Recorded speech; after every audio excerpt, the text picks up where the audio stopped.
Bola Tinubu is under fire again, this time over allegations of nepotism.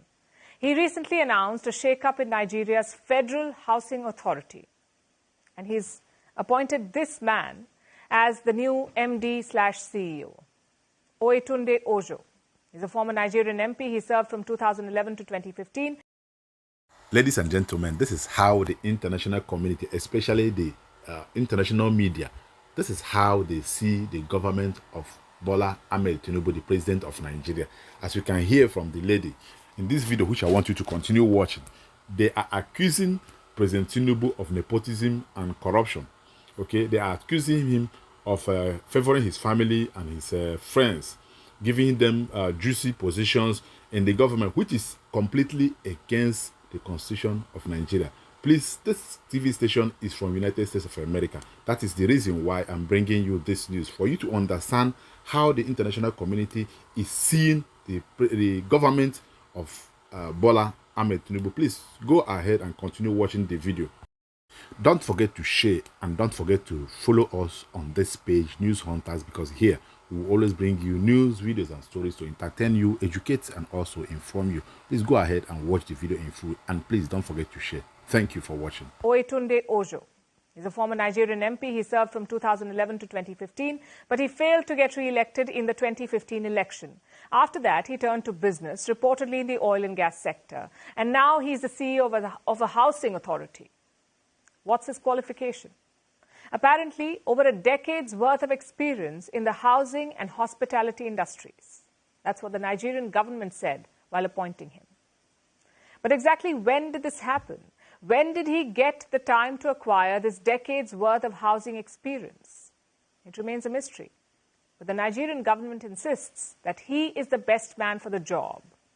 Of course, they need to hype up his credentials to deflect from his other big achievement. And what's that? Being married to Fola Shade Tinubu, the oldest daughter of President Bola Tinubu. Nepotism is never good for optics after all, and the last thing Tinubu needs is another scandal. The Nigerian president has been racking up controversies ever since he took office. The last one was about an oil field, an offshore oil block called OPL 245. It was a disputed field bought by European oil giants Eni and Shell.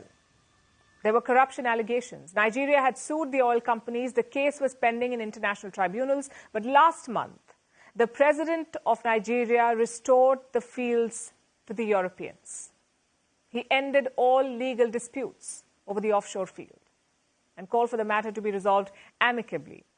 Now, you can choose to look at this as Tinubu moving forward, as him dropping a long dispute and getting back to business. Or you may wonder about the timing. Eni, one of the European oil firms involved here, signed another deal recently. This happened a few months ago. They sold their Nigerian onshore assets to a local firm, a firm called Onado PLC. The sale was very beneficial for the Nigerian oil company. Its total oil reserves doubled after it bought Eni's assets. And guess who is the chief executive of the Onado group? A man called Adewale Tinubu, or Wale as he's popularly known. The last name is not a coincidence. He is related to the Nigerian president too. He's the president's nephew. So a European oil company sells its business to Tinubu's nephew. The nephew's company benefits, and Nigeria drops litigation against the Europeans soon after.